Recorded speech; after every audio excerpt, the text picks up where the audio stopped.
And now let's get started with our first session. Please join me in welcoming Caitlin Long, founder and CEO, Avanti Bank Trust, Nic Carter, general partner, Castle Island Ventures, and co-founder, Metrics, and Michael Saylor, chairman and CEO of MicroStrategy, Inc. It's great to have you guys with me. We have three heavy hitters, 30 minutes, and a lot to get to. So I'm going to start with a rapid fire question for each of you. I want to hear, in your view, what has been the most significant development in the cryptocurrency landscape, good or bad, in the past year. And Caitlin, I'm going to put you on the spot first. Oh boy, okay. I would say it was the battle testing that Bitcoin endured with China kicking the miners out, and how the hash rate in the network fell and came right back up, and we restructured, and the Bitcoin blockchain just keeps on adding more blocks, and it's even more battle tested and hardened every time some external attack like that comes at it. It just keeps on trucking. Battle tested, I like that word. And Nic, I know you've been following the mining discussions very closely. I want to ask you the same question. What's the most significant development we've seen in the past 12 months? Yeah, the hash rate transition was immense and incredibly revealing. But for me, it was El Salvador legalizing Bitcoin and acquiring it on its balance sheet. I mean, that's the first non-pariah nation to officially acquire Bitcoin. There are others that we sort of probably believe, or it's implied, own Bitcoin, but El Salvador was the first, truly integrated nation in our international system to actually acquire it directly and vociferously. So that was it for me. And Michael, I'm going to get to you in just a moment, but Nic, I actually do want to follow up, because a lot of people would push back and say that that rollout came with a lot of glitches, a lot of problem, and that it's a flash in the pan, one-time happening. I mean, what would you respond to that?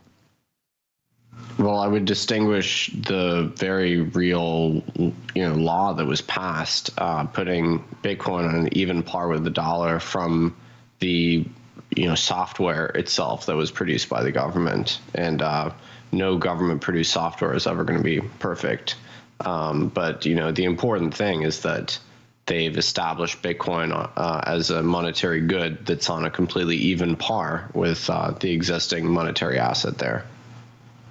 All right, fair point. And Michael, coming to you, same question, most significant happening in crypto in the last year? I think the emergence of a political consensus in the Western world that Bitcoin is Western technology, not Eastern technology, following the China crackdown, and that Bitcoin is property and not currency.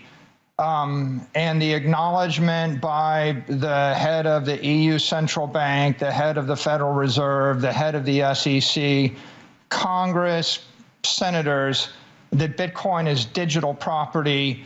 You can hold it. It is the standard by which all other properties will be judged. And I read that as a green light for institutions and mainstream investors to own Bitcoin in the Western world. I think that's the most significant thing that happened this year. All right, that was a great rapid fire. And I want to zero in on regulation, because I mean, that's been the most interesting thing, at least from my perspective, that around the world, but particularly in the US, when you look to the Federal Reserve, the Treasury, Congress, all sort of sharpening their focus from a regulatory lens on crypto. And just this week, we had the President's Working Group on Financial Markets release a report on stablecoins. Those are designed to be linked one for one to the dollar or some other fiat, basically saying that stablecoin issuers essentially need to register at banks. And Caitlin, 30 minutes before this panel, you had a very tantalizing tweet. You said that you'll give your first public analysis and its massive impact on crypto. So I want to start with you. I mean, what's the takeaway? What's the impact? Well, the takeaway is that every stablecoin issuer has to get FDIC insurance now. And the impact of that is that the Bank Holding Company Act is going to apply to every stablecoin issuer. What does that mean? I saw a very interesting article yesterday that the press was starting to figure it out. The press did not figure out the real impact of all this yet, but it started to yesterday, that if Facebook is going to issue Diem, then Facebook itself, the holding company, would have to become regulated by the Federal Reserve. Of course, that's not going to happen, but that's what the Bank Holding Company Act means. It means Federal Reserve regulation of all the affiliates. And so when I say there's going to be massive impact on the crypto industry, it's really on the market structure. It's not on Bitcoin itself. Bitcoin, Ethereum, all the actual on-chain coins are going to be fine. But where you're going to see an impact is in a lot of the trading. Stable coins are about 70% of the trading. A stable coin is on the other side of a crypto in about 70% of transactions.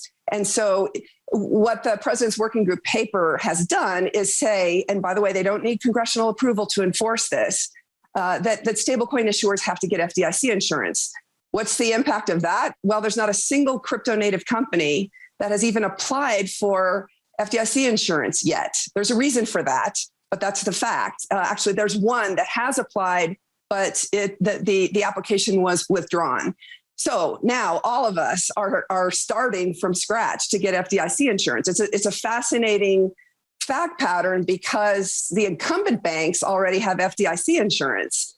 And I certainly hope that the intent wasn't to create a structural advantage for the incumbent banks, because all of the startups are now scrambling to get FDIC insurance. And I can break a little news this morning. Last night, Avanti's board voted for Avanti to file for FDIC insurance, and we will be dropping that FDIC insurance application very soon. But most of the crypto intermediaries are not structured to become FDIC insured banks. They don't have the capital. They don't have the compliance. They don't have the management teams. And very importantly, they're not ready to comply with the Bank Holding Company Act, which puts some pretty serious restrictions on affiliates as well as on the cap tables. The banks, for example, are not really allowed to have preferred stock in their cap tables. And boy, there's a lot of venture capital money and a lot of crypto intermediaries that wouldn't comply with the Bank Holding Company Act. Well, I'm so thrilled because I love breaking news. But Caitlin, I'm curious that the fact that Avanti has applied for FDIC insurance, is that in direct response to this President's Working Group paper? Yes, and to be clear, we haven't dropped the application yet. They have our business plan. We've been in touch with them, as most of the crypto companies that are seeking some form of bank charters have been in touch with them. And we look forward to working with them. The rules keep changing, and we're going to figure out a way to get open. We have no problem complying with all of these rules. We are the closest among all of the crypto intermediaries because we already have that bank charter, and we're already in compliance with the Bank Holding Company Act. The most important question, though, is how fast this is all going to happen. And Avanti is going to be a test case for that. We're scrambling to get that application in as quickly as possible, and look forward to rolling up sleeves and determining whether the innovators really will have the ability to compete with the incumbents. Well, when you do drop that application, I want you to tell me first. But Michael, I want to bring you in here because on our prep call, we were talking about this race between sort of these private tech companies and sort of these crypto native companies and the government really to control this space. And Caitlin mentioned that a lot of the crypto native companies haven't applied for FDIC insurance, and that could create an uneven playing field. I'm curious to hear your thoughts on that and who's actually going to come out on top here. I think the report is a seminal event. It signals the transformation of the industry from the offshore, unregistered, entrepreneurial organizations that have dominated it for the first decade to the institutionalized, publicly traded companies that are in the traditional industry.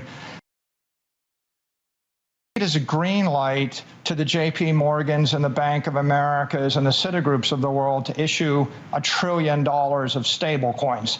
There's $130 billion of stable coins in the world right now, right? They're either going to zero if the regulator said you can't have them, or they're going to $1 trillion followed by 10 trillion. And I think the administration knows this, and their vision is FDIC-insured banks, properly managed with legal teams and general counsels and compliance routines, issuing billions and then hundreds of billions and then trillions of dollars.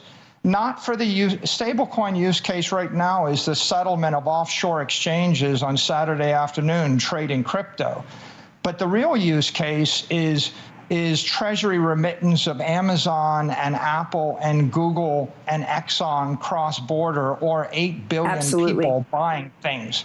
And so if 8 billion people are going to have digital dollars in their wallets, and if we're going to move trillions and tens of trillions of dollars of money around at the speed of light, you're not going to do it without coming into the regulatory environment, which includes FDIC, insurance, compliance, and the like. So I think if you're a small crypto startup, this is a bit scary.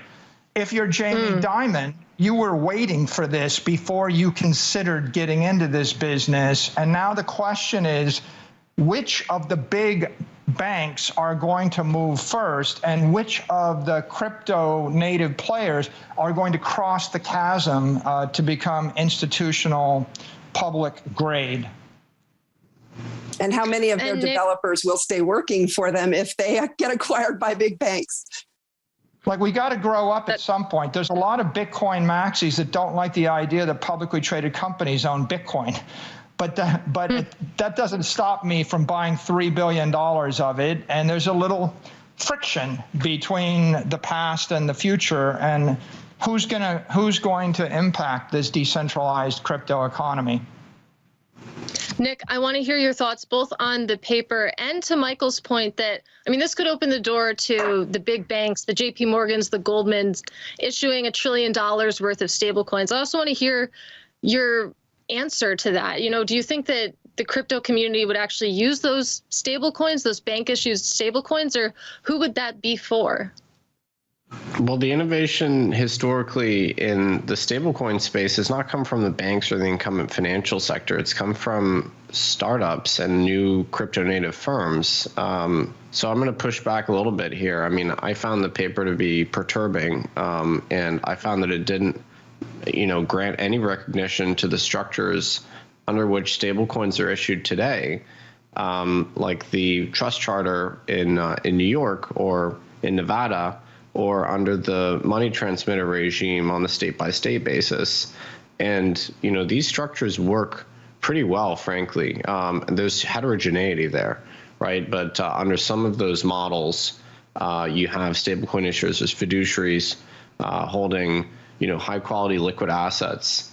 So the bank charter model, which sort of implies that the institution is engaging in maturity transformation, doesn't seem to fully fit with what stablecoins are doing.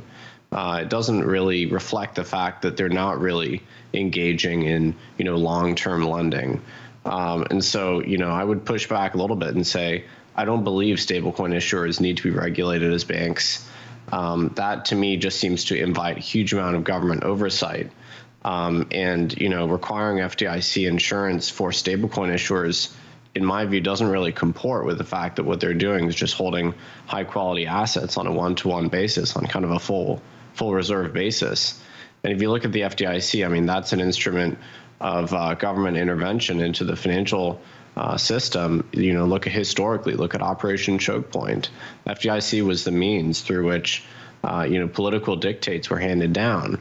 And so, I find this to be ill-fitting and, frankly, anti-competitive, because it's going to make it immensely difficult for new startups to break in and become stablecoin issuers, and it's going to reward the largest financial institutions.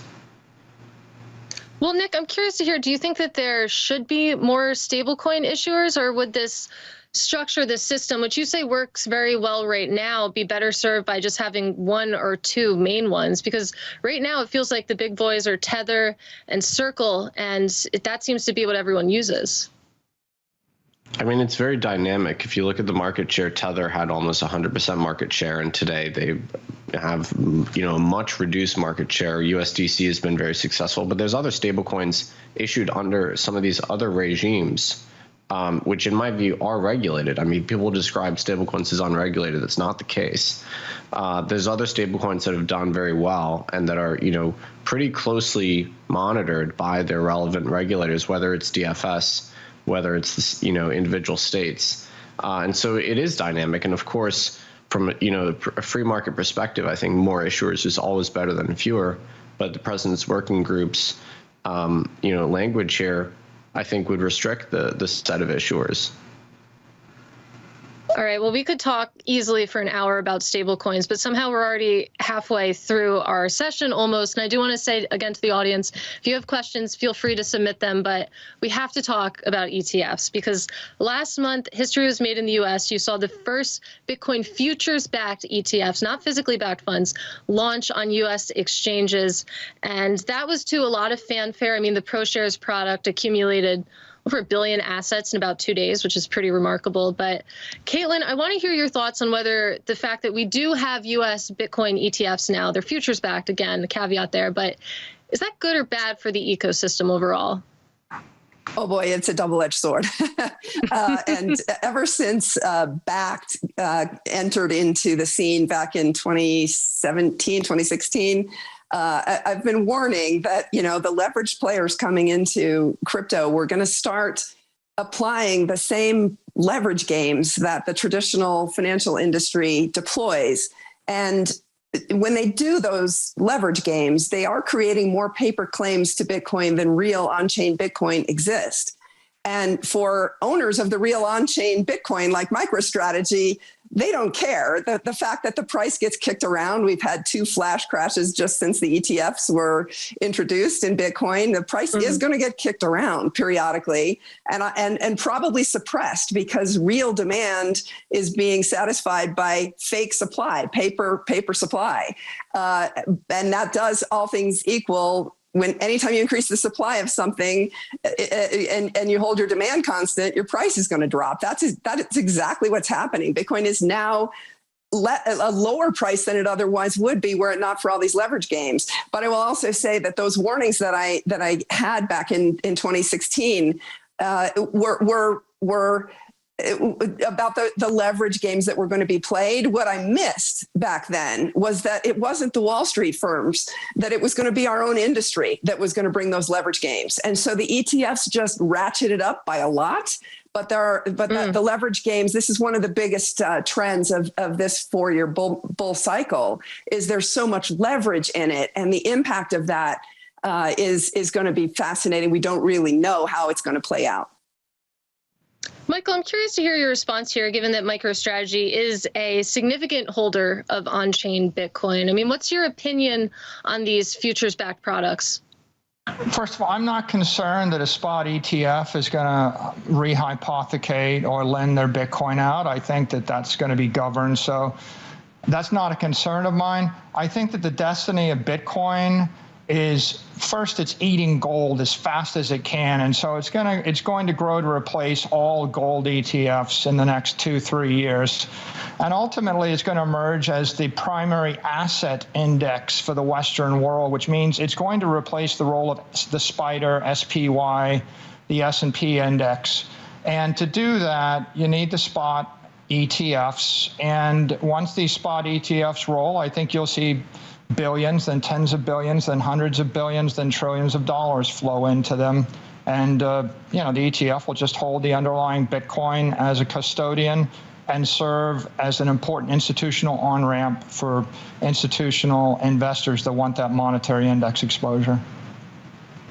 And Michael, you said spot Bitcoin ETF a few times there. I mean, is the futures-backed products that we are getting now, are they not the key to that? Yeah, I think they're inferior offerings to a spot index, but they're the best that institutional investors can get right now. But clearly, the right answer is let investors buy $1 trillion worth of Bitcoin via an ETF, because the ETFs plug into the existing security structure, the existing prime brokerages, the existing collateral packages, et cetera. So I think it's, if you're looking for an institutional catalyst, clearly the availability of a broad range of ETFs, especially spot ETFs that are trusted, and trusted, like if I bought $1 billion of this stuff and then the person running the ETF could rehypothecate it 14 times, that's not trusted. I don't think that's going to happen. I don't think that's going to be allowed. So if I have a trusted, perfected spot ETF, I think it's going to grow rapidly and it's going to serve a purpose as the basic monetary index of the Western world. And Nic, what's your opinion on that? I mean, in thinking about institutions in particular, how big of a catalyst is the fact that we finally have Bitcoin ETFs in the U.S.? Well, unfortunately, the futures ETF is inferior. And if we got a spot ETF, I think it would be the hottest commodity ETF launch of all time, attracting probably well over 100 billion in assets within a month or so. But the current ETF we have right now is a shadow of that. And I believe it's a political restriction, which is limiting the market's ability to create this product that everybody wants. And there's functional spot ETFs in other countries. They work just great. And there's no explanation for the reticence at the top levels here to approve this product, which obviously should exist and would make life immensely easier for all types of different investors. Well, if I asked you to explain that reticence among U.S. regulators, which I'm going to do right now, what's your best guess for why they approved a futures-backed ETF over a spot ETF? And I mean, what is the drawback? Because I feel like we've danced around why, the community really believes that a spot ETF would be better. Well, because there's just, as you know, and you've reported on this very well, there's a significant cost, 10 plus percentage points associated with rolling a futures-based product, which introduces a lot of tracking error. The stated justification is that, the CME is regulated by the CFTC, I suppose, but there's plenty of other commodities that have markets which are spot markets and globally traded, and the SEC doesn't really have a problem with approving ETFs for those. They don't have a problem with approving Forex inverse natural gas ETFs either. So a lot of these complaints about investor protection ring completely hollow to me, and I think ultimately the motive is just simply suppressing the growth of Bitcoin. Yeah, definitely have reported a lot about contango in the last couple of weeks. And Michael, I want to turn back to you because, a lot of people have made the point that it's easier to just buy physical Bitcoin. And that's something that MicroStrategy has been doing for several years now. But I was looking at your holdings and it did jump out to me that since the mid half of this year, MicroStrategy's purchases of Bitcoin have cooled down in terms of the pace. And I'm curious why that is. Well, we've acquired, at least $500 million worth of Bitcoin a quarter ago and about 420 million this quarter. The price of Bitcoin's going up. I mean, we bought a lot of it at $10,000 a coin. It was a bit easier then. So buying it at $50,000 a coin slows you down. We're going to continue to acquire it. Look, I think with regard to these ETFs and the regulation, there's a rate at which the regulators can evolve, and they're going at a responsible, prudent fashion in their view.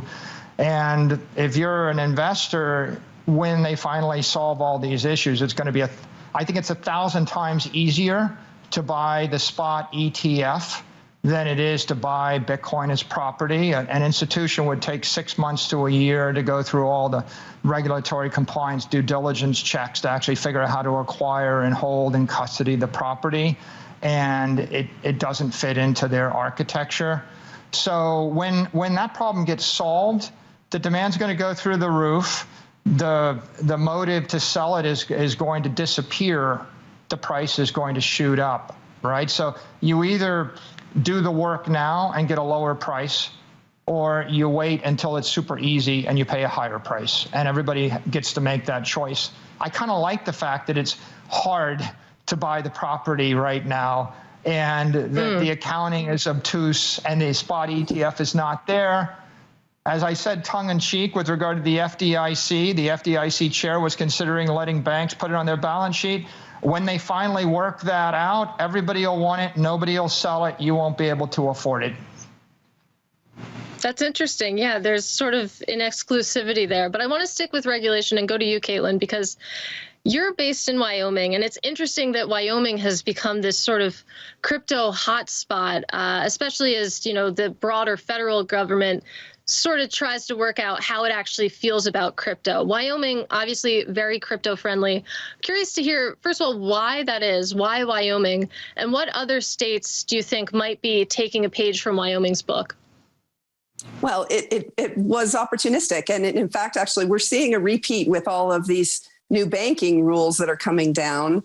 We're seeing a repeat of what happened 4 years ago, where suddenly a lot of crypto startups lost their bank accounts. I think it's pretty clear. In fact, actually, the OCC chair yesterday made an incredible speech that everyone with any interest in fintech needs to read, where he essentially said, not only are we bringing crypto into the perimeter, but we are also bringing bank as a service and rent-a-charter arrangements into the perimeter. Translation, get ready, because a lot of the fintechs are going to be losing their US dollar banking access. He all but said that yesterday. And Wyoming got started back in 2017, in part because there was so much debanking of the startups of crypto back then.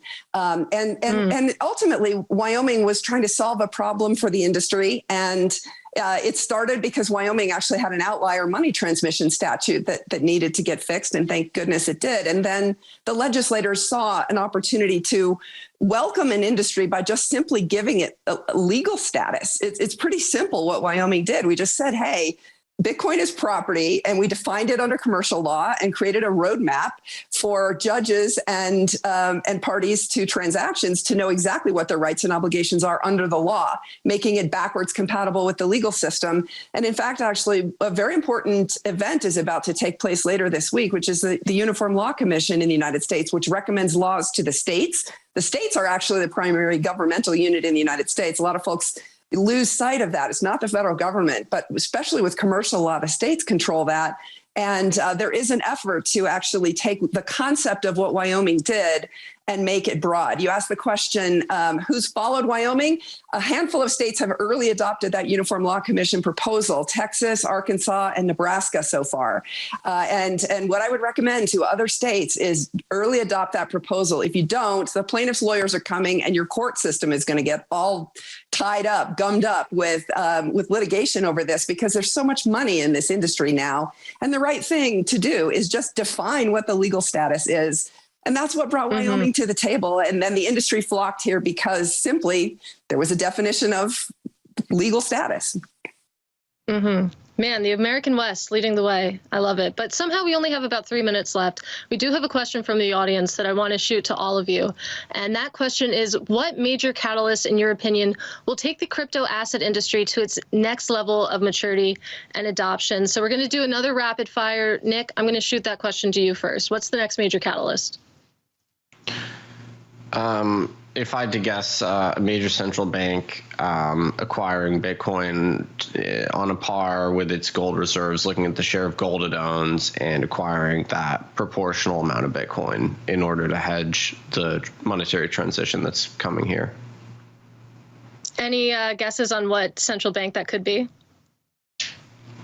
I would look towards the ones that are divesting themselves from dollar assets and buying gold, and indicating an openness to alternative monetary regimes, which is many of them. I would look towards the ones with sovereign wealth funds, with mineral funds. Look to the ones that can easily turn energy into money through Bitcoin mining. All right, fair enough. Michael, same question. Next major catalyst. I mean, the major catalyst would be a spot ETF of Bitcoin, fair value accounting for Bitcoin, and FDIC guidance to allow a bank to hold Bitcoin without a 100% reserve ratio. When do you think we could see a spot ETF approved in the U.S.? I can't speculate. I just think those are the catalysts. I wish you could. Yeah. Okay, fair point. Caitlin, same question. Next major catalyst that's going to take the crypto industry to the next level. I would say it doesn't need one, but to respond to what Michael just said, it's so interesting, though, that regarding the FDIC and allowing banks to hold Bitcoin on balance sheet, oh boy, that's putting some serious risk if that does indeed happen right at the core of the financial system. It's fascinating to me that it used to be that you tried to keep risk out of the FDIC. And now the discussion is to bring all this risk into the FDIC and have levered banks holding Bitcoin. It goes back to the early proposal or early observations about Bitcoin potentially being an apex predator in the financial system. So I would hope everyone's cautious about that. But back to your question, I don't think Bitcoin needs a catalyst. And to me, price is the least interesting aspect of it. All we care about is that it keeps on trucking. And I'm very interested in the Taproot upgrade that's coming for Bitcoin very soon, just hardening that technology. All we care about is that it just keeps adding blocks, and all of these market structure and bank and ETF discussions all have to do with price. But at the end of the day, as long as the core Bitcoin blockchain is still adding blocks, then Bitcoin is just fine. All right, we're going to leave it there. Great discussion, guys. Thank you so much, Michael, Nick, and Caitlin. Great to talk with you today. Really appreciate your time. That was just the first panel of the Bloomberg Innovation Summit. We have a great day coming up, so please stay tuned. And thank you to everyone who took the time to watch today.